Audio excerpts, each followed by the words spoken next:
Olá! A partir de agora, você é nosso convidado a acompanhar uma conversa com a senadora Vanessa Graziotin.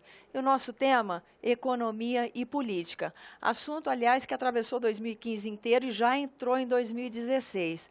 Essa semana, dia 24 de fevereiro, nós tivemos aqui no Senado Federal uma votação importante com relação a como será comercializado e explorado o pré-sal.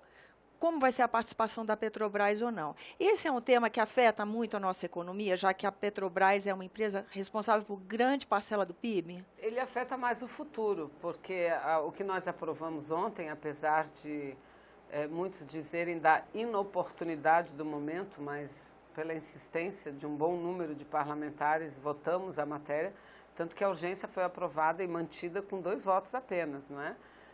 Mas o que nós votamos ontem, ele vai trazer um impacto para a nossa economia a longo prazo. Porque o que diz o projeto de lei com 131 de autoria do senador Serra?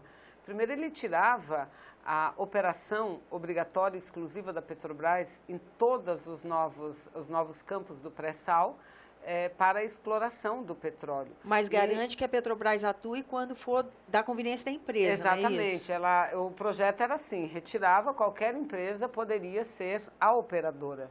Mas com a emenda aprovada, o projeto ficou que primeiro haverá prioridade para a Petrobras, a prioridade será oferecida e outras empresas só disputarão a condição de operadora caso a Petrobras não manifeste interesse em ser a operadora. Agora, por que nós criticamos muito o projeto? Primeiro no conteúdo, porque ser operadora não é pouca coisa. Ser operadora de uma atividade de extração, produção de petróleo é algo fundamental, porque é a operadora que define tudo, que desenvolve a tecnologia, que define a plataforma, que define a sonda, tudo, absolutamente tudo. Os outros parceiros, eles são apenas parceiros, eles não têm poder de decisão. É assim na legislação internacional no mundo do petróleo, nesse setor, nessa atividade. Então, ser operador é muito importante. Esse item fazia parte do novo marco do petróleo, da partilha, porque era uma área muito grande e muito rica em petróleo, uma das maiores áreas de petróleo de reserva descobertas nos últimos anos no mundo.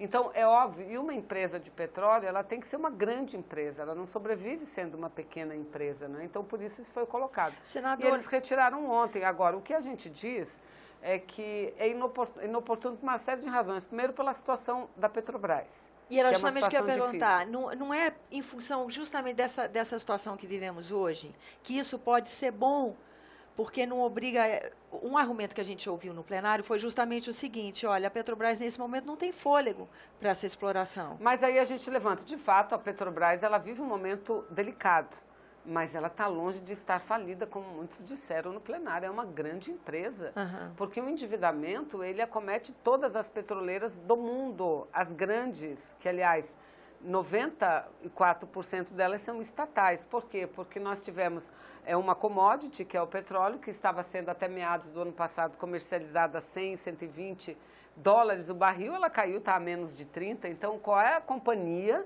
petrolífera do mundo que não sofreu impacto? A Petrobras sofreu esse impacto. O outro impacto sofrido pela Petrobras diz respeito a um longo período, sobretudo de 2011 a 2014, em que não aumentaram o preço da gasolina, o preço do combustível. Então a Petrobras sofreu muito com isso.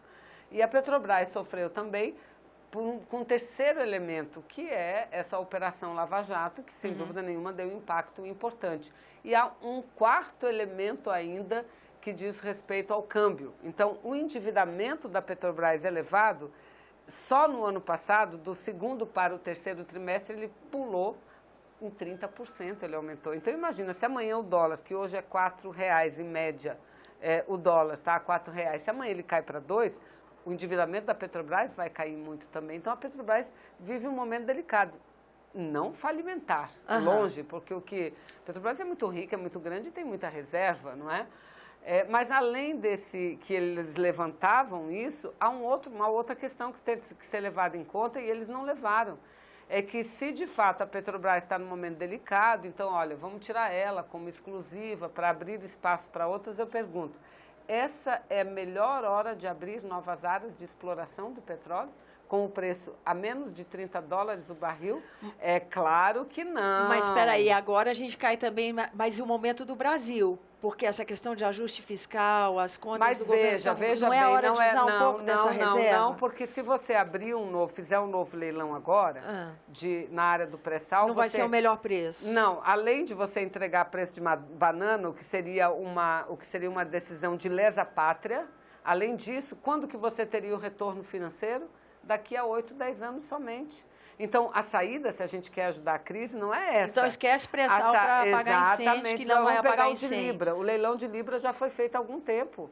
O petróleo ainda não começou a jorrar de Libra. E não atendeu a expectativa que se tinha em relação a ele, né? Não vai atender, porque ele ainda está em fase de implantação das plataformas, das sondas, de tudo. Sim, mas se esperava que o leilão fosse mais concorrido do que foi, não é? Ele foi bem. Aliás, o bônus de participação, 15 bilhões de dólares, é muito dinheiro. 15 bilhões de reais, é muito dinheiro de reais, é muita coisa. Hoje em dia, se você abrir um novo campo para leiloar, você jamais vai conseguir. Não vai chegar nesse preço. Não, por conta da queda e do baixo preço do petróleo, não é? E ainda você não, a produção efetiva dessa área ainda não começou. Tudo o que a Petrobras produz, e mais de 40%, quase 40% da sua produção total, já é do pré-sal, mas é daquele anterior, daqueles mais de 30% que haviam sido concedidos. Então, se a gente quer que a Petrobras, que a atividade do petróleo ajude o Brasil a sair da crise, o que é que nós temos que fazer?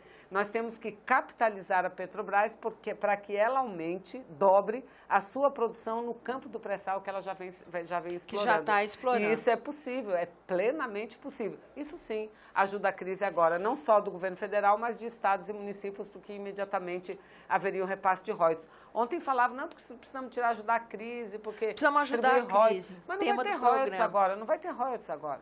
Então não tem por que essa pressa.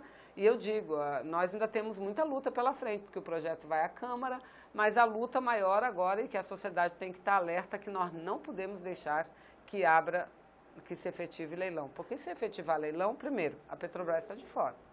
A Petrobras está de fora. Segundo, é uma companhia estrangeira, possivelmente, que ganhará e que pagará preço de banana por isso, né? Agora, de um dinheiro que a gente só vai ver em termos de royalties, né? E dinheiro para o fundo em 8, 9, 10 anos.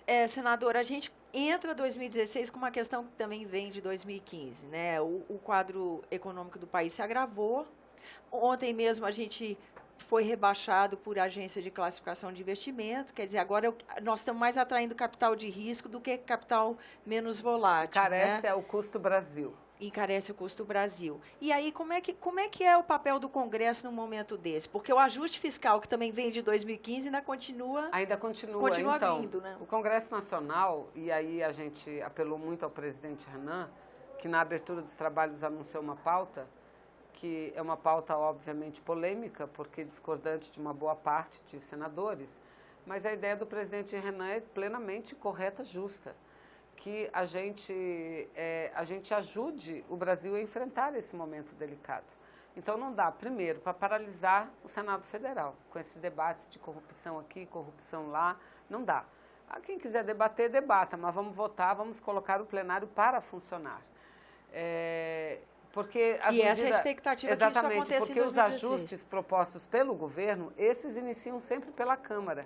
E depois de passar por lá é que chega aqui. Então, aqui, enquanto isso, vamos fazendo a nossa parte, não é? Aí houve uma polêmica. Não, mas essa pauta aqui, não é todo mundo que concorda, nós discordamos. O que está fazendo o presidente Renan? Está reunindo individualmente com cada bloco parlamentar, capturando as indicações desses blocos parlamentares para depois montar uma pauta. Então, é óbvio que dentro da prioridade, nós vamos ter que, e ele, juntamente com os líderes, vão ter que estabelecer as prioridades, ou seja, a prioridade da prioridade. E nós também sugerimos a eles que houvesse um rodízio, não só colocar projeto de um bloco, por exemplo, todos os projetos que estão aí são projetos do PSDB, não pode ser assim. Mesmo porque são projetos que não dialogam com o atual modelo que vem sendo aplicado pelo Brasil e defendido pela presidente Dilma. E a expectativa é positiva nesse sentido de que o Senado consiga se articular, Eu acho consiga que sim, votar? O presidente se mostrou muito aberto de fazer esse rodízio, não é? Nós entregamos as nossas prioridades, nós achamos que temos que seguir com projeto que criminaliza o enriquecimento ilícito, com um projeto que tributa as grandes fortunas. O governo diz, ah, mas não tem muito dinheiro. Mas todo dinheiro que entrar é correto, é bom, ajuda no enfrentamento da crise. E questão de fiscalização, de evasão, sonegação, Então, algum projeto nesse sentido? Criminalização da sonegação fiscal também, que é um absurdo. A gente já viu que você sonegar, você roubar aquilo que já está no cofre público é crime. Mas você deixar ilegalmente de abastecer o cofre não é. Então, é um equívoco isso. É um equívoco. Eu que estive lá na CPI do CARF e vi o quanto isso é danoso para a economia brasileira. Em torno de 1,4 trilhão de reais o Estado brasileiro deixa de arrecadar. 1,4 trilhão já de é reais. grave, agora no momento como esse, né? Exatamente. Então, isso é muito grave. A gente tem projetos que dialogam mais, tem alguns tramitando e tem uma comissão, que é bom lembrar, uma comissão de alto nível, que foi montada com técnicos, tributaristas, juristas, montados pelo Senado, por proposta do presidente Renan, que está também estudando um conjunto de medidas para apresentar em forma de projeto ao Parlamento brasileiro. Senadora, muito obrigada pela sua presença aqui no Obrigada. Argumento, e a você que nos acompanha, eu agradeço a atenção, lembrando que você é o nosso convidado a fazer sugestões e críticas ao trabalho da TV Senado. E para isso é 0800 61 22 11, que é uma ligação gratuita. Agora, quando você quiser rever esse ou outros nossos programas, senado.leg.br/TV. Até a próxima.